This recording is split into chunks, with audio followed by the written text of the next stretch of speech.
I'm sick of this. Sick of these people. I'm sick of these haters and jealous people in real life too. And when all I did was protect that girl. And they're setting me up. And Sony Records owes me $3.5 million, and they don't want to pay me, and it would be in their better interest, just like Michael told me. And Brad Paisley, who sued Sony Records for $10 million, they owe me money, and they're trying to kill me off. And I'm begging you and I'm pleading you, help me raise $100,000 as soon as I can. Do you regret ever getting involved in... I didn't have a choice. It got bad when I was about 15 years old. And I don't want to hear from none of these Jewish talk about, oh, he's in an episode. Harley passing, they follow me to the hotel. They kill Aaron Carter, and now they acting like they won't clear the Backstreet Boys sample. New court files just dropped, and what they reveal is wild. Aaron Carter left a chilling voicemail just hours before he was found lifeless in his bathtub. And what he said is shaking people up. In that haunting message, Aaron didn't hold back. He named names, calling out Diddy, Sony Records, and even hinting at an alleged plan to shut him up for good. Fans have been buzzing with theories about what really happened to Aaron, and now those whispers are echoing in the courtroom. Yep. Reports say federal investigators are now digging into possible links between Diddy and a string of suspicious celebrity deaths, including Aaron Carter, Kim Porter, and even Jamie Foxx's recent health scare. Aaron's history with the industry, straight up messy. He was thrown into the spotlight as a kid by his own parents, and from there, it got worse. Manipulated, overworked, and pushed around. He spent years trying to break free from it all. In his final months, he was loud about it too. He posted strange tweets, claimed he was being watched, and told his fans he wasn't scared to speak the truth. So now the big question, what exactly did Aaron say in that final voicemail before everything went down? Who was he calling out? And if Sony's name is tied into all this, what does that mean for the other long-running rumors about them targeting stars like Michael Jackson and Angie Stone? It's all connecting. And it's getting real creepy. I'm begging you and I'm pleading you, help me raise $100,000 as soon as I can so I can move to an undisclosed location where I am safe. My realtor won't sell my house. They're all involved in this and they're trying to keep me there. They had cops come and check for a rope in my garage. Word on the street is that the voicemail was actually played in court, and Aaron's warning. It was aimed at some serious power players in the music world. This ain't just tabloid talk. This could change everything. Aaron didn't just drop hints. He straight up called out Diddy and top Sony execs by name. And what makes this even more disturbing? This isn't the first time Sony's been accused of silencing artists who step out of line. There's a whole web of rumors about Sony being part of a secret circle, pulling strings behind the scenes, pushing stars to follow a tight script, and punishing anyone who dares to break it. And these whispers, they go way back. Especially to some seriously sketchy claims about Michael Jackson's death. So I'm leaving Sony a free agent.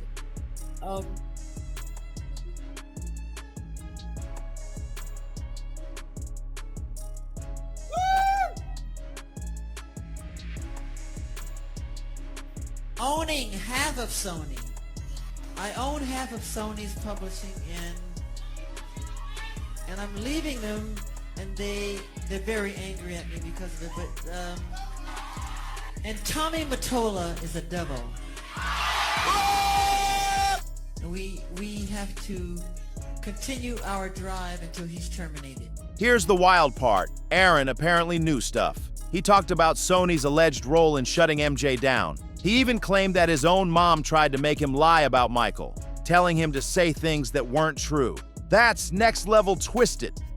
There's 4 FBI agents waiting for me in the hotel room. And my mom's there and she's like, tell them what happened. And I'm like, what do you mean tell them what happened? And I sit down with them and they all ask these super sexually exploited, questions, back-sided questions. And I knew that at my age already. And I looked at all 4 of them and I said, are y'all crazy? I said, what you think I'm gonna do? Tell you that Michael did something bad so that we can sue him for money? That's what I told him. I was like, you're crazy. And I looked over at my mom and I was like, are you serious, Mom? I was like, what is going on here? Why are you letting this happen? And she goes, well, I think something happened, I think something. I'm like, really? That man did nothing but be hospitable, kind, loving, giving. Is this? I was like, I looked at my mom, I go, are you really trying to go at Michael and use me for a money grab? I was like, nothing. And I looked at him right now, I said, nothing happened. Fans and industry insiders have been side-eyeing Sony for years, accusing them of snatching away creative control and allegedly wrecking artists' careers when they try to rebel. Now, with Aaron's voicemail in the mix, people are looking at this whole situation with fresh eyes. Was he trying to blow the lid off something huge? The message he left didn't just warn about the music industry. It pointed fingers at the powerful people backing Diddy's alleged criminal empire. And with federal investigations reportedly circling Diddy over a growing list of mysterious celebrity deaths, Aaron's name is suddenly coming up in court. Suspicious. That's putting it lightly. Sure, Aaron had his struggles. He was honest about his battle with addiction and mental health. But fans aren't buying that it was just about that. They believe something much darker was going on. Something bigger than personal demons. And here's the kicker. If that voicemail was the real deal, it sounds like Aaron was about to spill everything before he was found dead. Just one day after Diddy's birthday, on November 5th, 2022, Aaron was discovered unresponsive in his home, gone way too soon. At first, people brushed it off as just another overdose. But now, folks are asking serious questions, and they want answers. At first, the police said there was nothing suspicious about Aaron Carter's death, but as time passed, strange and disturbing details started creeping out, and now people are seriously side-eyeing the whole situation. Right after it happened, the report said a housekeeper found Aaron in his bathtub, but the cause of death? The authorities didn't share it right away. In fact, just 2 days before he died, the LA Times mentioned that the coroner had done the autopsy, but they were holding back on releasing anything until the toxicology tests came in. Usually, those results only take a few weeks. But in Aaron's case, it took 5 whole months. The truth didn't come out until April 2023. That's when the LA County Medical Examiner finally claimed his death was accidental, saying he drowned after taking Xanax and inhaling compressed gas. The moment that news hit, most people thought, yeah, sounds like substance stuff, especially since Aaron had battled addiction for years. He never hid it. He talked openly about trying to get clean and working through his struggles. But there was more going on behind the scenes. Aaron also dealt with body image issues, public humiliation, and harsh media criticism. A few years before his death, he even went to rehab to try to turn things around. How would you feel every 2 seconds seeing a tweet? You have AIDS, go die. Oh, look at this meth head. Oh, meth kills, crack kills. Look at my teeth, beautiful. Right? Yeah. Look at my teeth. Look at my face. I'm not a meth head. I've never touched it in my life. It's body shaming. It is the toughest thing to deal with. I get Voluma fillers, okay, to fill up my face. Because you've lost so much weight that it sunk in. No, it's just how I'm built. Still, with all that weight on him and barely any support from his family, some folks assumed he may have taken his own life. He felt isolated and lost. But then, new details started leaking, and the story just stopped making sense. Fans online started connecting dots, saying things didn't add up. Why the delay on the toxicology report? Why were certain facts being kept under wraps? People aren't just curious anymore. They're convinced there's more to the story than what we've been told. After Aaron's death, fans started digging, and what they found in his old videos was chilling. Just days before he passed, Aaron was posting clips saying he didn't feel safe in his own home and that he was scared for his life. 9 days ago, Aaron Carter had this to say. I'm afraid for my life. Anybody else have neighbors from hell, or am I the only one too? They don't deserve an explanation, sweetheart. None of them do. No, they don't. And that's why I'm just moving. So my property is completely secluded. These neighbors have been the scariest, worst people. I was threatened by them, by a gang. Something was clearly up, and he wasn't hiding his fear. But it gets even more bizarre. Two of Aaron's neighbors, Anthony and Amanda Chevelle, both with medical backgrounds, heard the 911 call go out on a police scanner and rushed over to help. Amanda, a registered nurse, even grabbed her emergency defibrillator bag. They weren't wasting any time, but when they got to Aaron's place, the person who was supposedly watching his house refused to let them in. According to Daily Mail, Amanda said the house sitter not only blocked them at the door, she actually locked it and then took off running. Like, what? Who does that when someone might be dying inside? And here's where it gets even more shady. When the cops showed up just minutes later, the house sitter allegedly tried to stop them from getting in too. That's straight up sketchy. Even if she didn't know the neighbors, why block the police? There could have been a chance to save Aaron, and she was stalling. But the drama doesn't stop there. There's another theory floating around, and this one involves Aaron's ex-fiancée, Melanie Martin. Around a year before his death, Aaron reportedly broke things off because he believed she was working with his family behind his back, trying to get him placed under a conservatorship. But apparently she was in communication with his family to put him under a conservatorship. Or at least that's what he thinks she's doing. Yes, the same type of conservatorship that Britney Spears fought years to get out of. So of course, Aaron Carter is very upset at Melanie Martin. They split up, and we'll see what happens. That's major betrayal if true. Oh, and it wasn't just rumors. Melanie had a record. She'd been arrested before for getting physical with Aaron, and he didn't stay quiet about it either. He posted a whole YouTube video where he explained what really went down between them. My ex-girlfriend is now in jail for domestic violence. She choked my trachea out. She ripped my arms open. She ripped my back open, and she punched me where I got my tooth pulled in my mouth. So, and then hurt my trachea so bad I can't speak.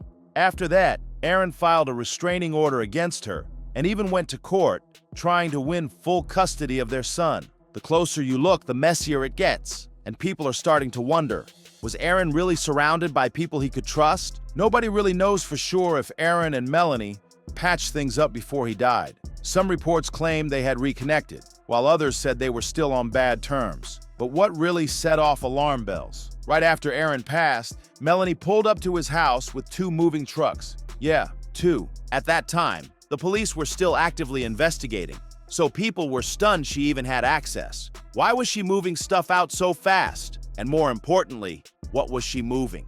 Fans were quick to point out that Melanie didn't even live there full time. So what could have possibly needed 2 whole trucks? The whole thing looked way off, and it only added to suspicions about her real role in Aaron's life. Some fans started asking a wild but serious question. Was Melanie more than just a fiancée? Could she have been a Hollywood handler? Someone sent in to keep him under control? With everything going down, that theory started catching fire fast. And let's not forget, Aaron's relationship with his own family was a disaster. He had accused his brother, Nick Carter, of mistreatment in the past. Even more disturbing, Aaron once said that his sister Leslie did things to him when he was just 10 years old, things he believed she didn't even realize were wrong. The pain ran deep. No, respect me. I'm gonna go to sleep at 12 o'clock. Okay, then go to sleep at 12. But please, no music. You say this every night. Yeah, but let me tell you something real quick. You're gonna turn the music down and respect me. Hey, all right? spit in my face. All right? Dog. Don't spit in my face. All right? Man. You're gonna respect Don't me. spit in my You're gonna face. respect me. Don't spit in my You're gonna face, respect me. Nick. You're gonna Don't respect spit me. in my face. You're gonna I'm respect sick of me. you doing this to me. You're gonna Stop respect it. me. Stop it. You're gonna respect. Stop it. What are you doing? You're gonna respect. What is wrong with you? What is wrong with you? You're gonna respect my Get house. out of my room. What are you doing? But hold up, it gets even darker. Sources now claim that some of the most powerful figures in Hollywood, the same shadowy elites people say have been protecting Diddy, might have had a hand in what happened to Aaron. Sounds extreme? Maybe. But there's more. Apparently, Aaron was getting ready to blow the lid off some serious industry secrets. He was planning to drop names and shine a light on the darker corners of Hollywood. And here's the craziest part. His very last tweet on November 4th, the day before he was found unresponsive, was aimed directly at Kanye West. It read, "Yo, Kanye, let's talk man to man." You probably remember what Kanye was going through around that time. Late 2022, He was all over the headlines for calling out the so-called gatekeepers of Hollywood. Within weeks, he lost massive business deals and watched half his net worth vanish. But for Aaron, that message may have been a final warning or a cry for help, and that's what's freaking everyone out. Right before Aaron reached out to Kanye, Kanye was already in the middle of some heavy drama of his own. He had just gone public with some disturbing claims, exposing his former personal trainer, Harley Pasternak, for allegedly threatening to have him walked off. And he brought receipts. Kanye posted text screenshots showing Harley telling him he had two choices: sit down for a talk or get locked up in a mental hospital and drugged into oblivion. No joke. Harley said they'd medicate the crap out of you and send him back to zombie land forever. And if that wasn't creepy enough, Harley even dragged Kanye's kids into it, saying a play date with the kids just won't be the same. Who says that to someone? Fans were shook. The vibe was straight up threatening. Now you might be thinking, how could a celebrity trainer possibly have that kind of power? Well, here's where it gets crazy. Before he was a Hollywood trainer, Harley Pasternak reportedly worked for Canada's Department of National Defense. And not just anywhere. He was stationed at a military lab that specialized in substances and psychological warfare. So yeah, the dude wasn't just counting reps. He had serious experience in mind control and psyops. So I did degrees in kinesiology, exercise physiology, degree in nutrition, a master's degree in exercise physiology, and I was working on my PhD on exercise physiology and nutrition, got recruited by the military to help run essentially the superhuman lab, this laboratory called the Defense and Civil Institute of Environmental Medicine. And the area that I was interested in was how drugs and food affect muscular performance. And when you say drugs, was that like performance-enhancing drugs, or are they all kinds of drugs? Right, okay. So working for the military, I wasn't governed by the same laws that the typical person was, so I could look at the impact of certain drugs that are not everyday things. But Harley wasn't the only one closing in on Kanye at that time. Kanye also said Diddy was blowing up his phone with non-stop texts, trying to link up face-to-face. This was happening right when Harley was pressuring Kanye too. Diddy kept asking for his location, trying to get Kanye to meet up, but Kanye wasn't backing down. He fired off a bold response, texting, "This ain't a game. I'm gonna use you as an example to show the Jewish people that told you to call me that no one can threaten or influence me." Between Harley's twisted threats and Diddy's sudden interest, something was clearly going down behind the scenes, and Aaron, watching all of this unfold, may have realized the danger Kanye was facing and tried to reach out right before things went off the rails. Told you,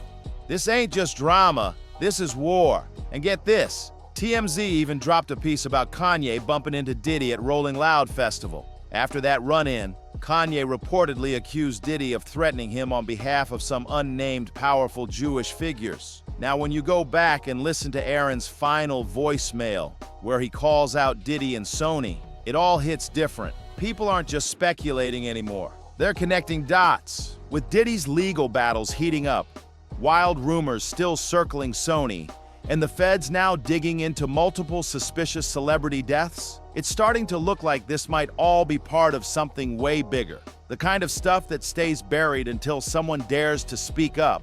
And Aaron, he might have been ready to expose everything. From Michael Jackson's tragic end to Jamie Foxx's close call, and now Aaron Carter's mysterious death. It's starting to feel like these aren't just isolated cases. They're puzzle pieces. And maybe, just maybe, the truth is finally starting to come together. But we want to know, what do you think? Was Aaron silenced because he was getting too close to exposing the truth? Is this just a sad chain of events? Or is something way darker happening in the shadows of the music industry? And what's really going on with Sony? Drop your theories in the comments below. We're reading everything. Make sure you like this video, subscribe to the channel, and share it with anyone who needs to see what's really going down. Don't forget to tap that bell so you don't miss what's coming next. Because trust us, this story isn't over yet. See you in the next one.